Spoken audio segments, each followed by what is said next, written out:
Bismillahirrahmanirrahim. Assalamualaikum warahmatullahi wabarakatuh. Selamat pagi, salam sejahtera bagi kita semuanya. Om Swastiastu, Namo Buddhaya, salam kebajikan. Yang saya hormati para Menteri Kabinet Indonesia Maju, yang saya hormati Yang Mulia Duta Besar negara-negara sahabat, yang saya hormati pimpinan dan anggota DPR RI, pimpinan BPK Republik Indonesia, Bapak Ibu hadirin dan undangan yang berbahagia. Menahkodai kapal besar negara kita Indonesia ini dalam gelombang ketidakpastian ekonomi global sangatlah tidak mudah. Kita pengennya pertumbuhan ekonomi kita tumbuh lebih baik, tetapi tetap harus dalam posisi kehati-hatian. Ekspansif boleh, tetapi juga dalam kalkulasi yang super hati-hati.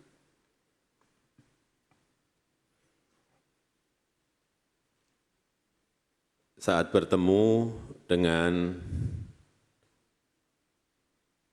managing director-nya IMF, ini sudah bolak-balik saya sampaikan, 96 negara masuk menjadi pasien. Anggota IDB 57 negara, 32 negara kondisi ekonomi, keuangan, fiskalnya juga sangat berat. Tetapi memasuki tahun 2024 ini, kita tidak punya alasan untuk tidak optimis.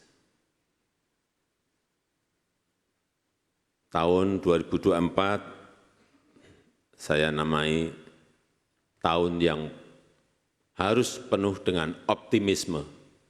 Angka-angkanya tadi sudah disampaikan oleh Pak Menko Perekonomian. Mengapa? Ya, kita memiliki modal untuk optimis itu, baik modal ekonomi maupun juga modal politik. Yang pertama, alasan ekonomi. Kita tahu di sepanjang triwulan tahun 2023, ekonomi Indonesia masih tumbuh di kisaran 5%. Jauh lebih tinggi dari rata-rata global yang hanya tumbuh 2,9%. Ini patut kita syukuri, alhamdulillah. Juga inflasi, kita patut bersyukur bahwa kita mampu menjaga inflasi di angka 2,86%. Yang negara-negara lain sangat kesulitan menjaga yang namanya inflasi ini. Jauh di bawah rata-rata inflasi global yang berkisar 7,2%. Kita di angka 2,86%. Indikator-indikator yang lain juga baik.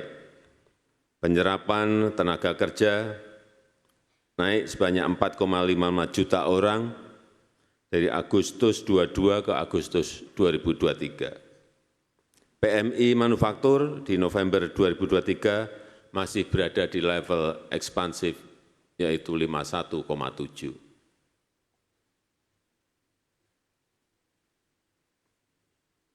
Neraca perdagangan masih surplus dan sudah surplus 43 bulan berturut-turut. Indeks keyakinan konsumen pada November juga berada di angka 123,6. Artinya keyakinan kuat terhadap kondisi ekonomi kita. Ini kok diem semua. Optimis dong, optimis, harus optimis. Kok diem, ada apa?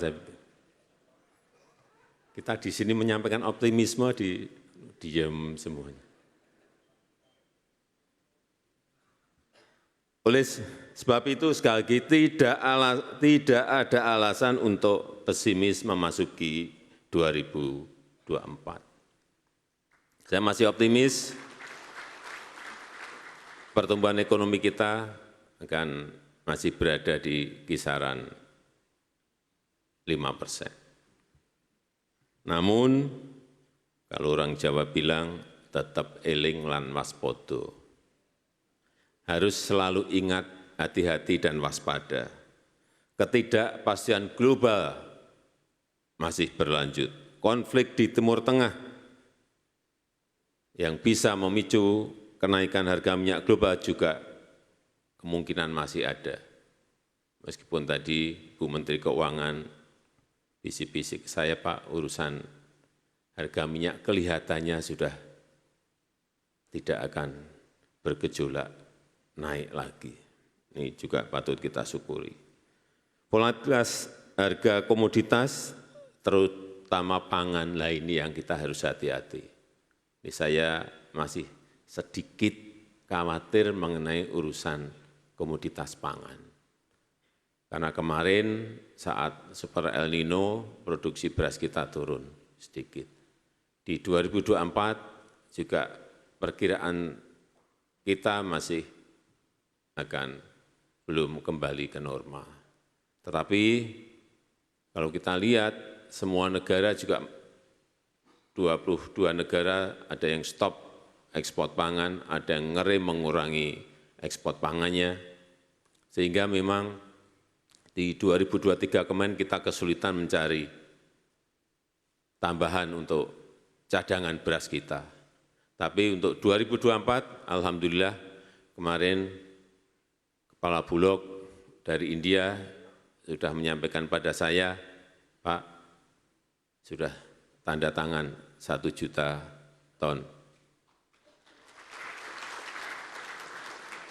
Kemudian juga saat saya KTT ASEAN Jepang di Tokyo juga saya bertemu dengan Perdana Menteri Tawesin.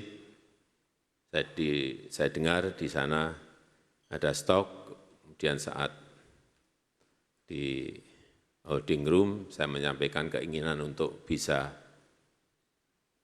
impor dari Thailand. Saya sampaikan Indonesia butuh 2 juta ton. Beliau kemudian siangnya telepon dengan timnya di Thailand, kemudian menyampaikan pada saya sorenya Presiden Jokowi 2 juta ton Thailand siap untuk mengirim ke Indonesia. Yang ini jangan ditepuki, karena impor. Kalau produksi kita sendiri, kita tepuk tangan. Tapi untuk mengamankan cadangan strategis ketahanan pangan kita memang itu harus kita lakukan.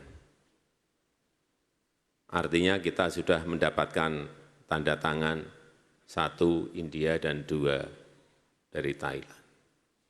Paling tidak rasa aman kita dapat urusan pangan. Kemudian juga pelemahan ekonomi Tiongkok sebagai mitra dagang utama Indonesia juga harus kita antisipasi, ini penting sekali. Juga pengetatan kebijakan moneter Amerika Serikat yang menekan arus modal negara-negara berkembang dan menekan stabilitas sektor keuangan. Untuk itu yang penting menurut saya konsisten dalam langkah, bergerak secara berkelanjutan dan bekerja sinergis antara pemerintah dan swasta. Kita harus konsisten menarik investasi, baik investasi di dalam negeri maupun investasi dari luar, investasi perusahaan-perusahaan besar maupun investasi usaha-usaha kecil. Tapi juga bukan sembarang investasi, kita harus fokus investasi yang memberikan nilai tambah yang besar kepada negara kita. Investasi, hilirisasi di semua sektor unggulan, baik mineral, pertanian, perikanan dan kelautan, perkebunan semuanya, serta penguatan ekonomi digital, penguatan ekonomi hijau, dan penguatan ekonomi biru. Bapak Ibu yang saya hormati, optimisme ini di dalam negeri saya rasakan. Baru saja kemarin saya dari IKN, Ibu Kota Nusantara, pembangunan di sana saya melihat bukan di wilayahnya pemerintah, yang wilayah swasta. Saya melihat berkembang sangat pesat. 2 hari ini di IKN saya melakukan beberapa groundbreaking pembangunan baru dan meninjau progres pembangunan yang 3 bulan sebelumnya saya lakukan peletakan batu pertama. Yang menyenangkan dan menimbulkan optimisme adalah antusias pengusaha-pengusaha swasta kita sangat besar. Dan saat ini telah ada 13 proyek swasta besar yang mulai dibangun dengan nilai total proyeknya mencapai kurang lebih 41 triliun rupiah. Kalau ini boleh ditepuk tangani. Baik rumah sakit swasta ada 6, kemudian sekolah internasional dan universitas, sport center, apartemen, perkantoran, 7 hotel berbintang 5 dan 4, tempat hiburan dan lain-lainnya. Sekali lagi melihat situasi ini saya optimis, bukan hanya optimis terhadap perkembangan IKN, tapi juga optimis terhadap optimisme dunia usaha kita, optimisme swasta untuk menggerakkan ekonomi nasional kita memasuki 2024. Bapak Ibu yang saya hormati, optimisme saya di 2024 juga didasarkan pada kondisi politik. Saya tahu para pengusaha ini menunggu situasi politik. Ada yang juga deg-degan, mendekati pemilu, terutama mendekati Pilpres. Saya ingin menegaskan tidak perlu ada yang dikhawatirkan. Kalau kita bukanya sosial media, kalau membacanya sosial media, nonton TV, adu debat antar politisi, ya sepertinya suasananya panas, sepertinya. Tapi kalau Bapak Ibu turun ke masyarakat, turun ke daerah, turun ke desa, sering turun ke daerah-daerah, Bapak Ibu bisa merasakan rakyat itu santai-santai saja itu. Iya, betul. Coba pergi ke desa, pergi ke daerah. Rakyat santai-santai saja. Sebetulnya politiknya juga adem-adem saja. Saya kira sangat jauh kalau dibandingkan dengan 2014 dan 2019. Sangat beda sekali. Artinya masyarakat kita sudah dewasa dalam berpolitik. Yang panas pun bisa segera didinginkan dan kalau terbelah sedikit juga bisa bersatu kembali. Saya rasa itu yang bisa saya sampaikan dalam kesempatan yang baik ini. Jadi kesimpulan saya, ekonomi outlook 2024, Indonesia sangat optimis, optimisme karena melihat kinerja ekonomi kita, dan optimis karena situasi politik yang dingin menjelang pemilu 2024. Yang penting, konsisten kerja keras, kerja sinergis antara pemerintah dan swasta, dan kerja yang berkelanjutan. Terima kasih. Wassalamu'alaikum warahmatullahi wabarakatuh.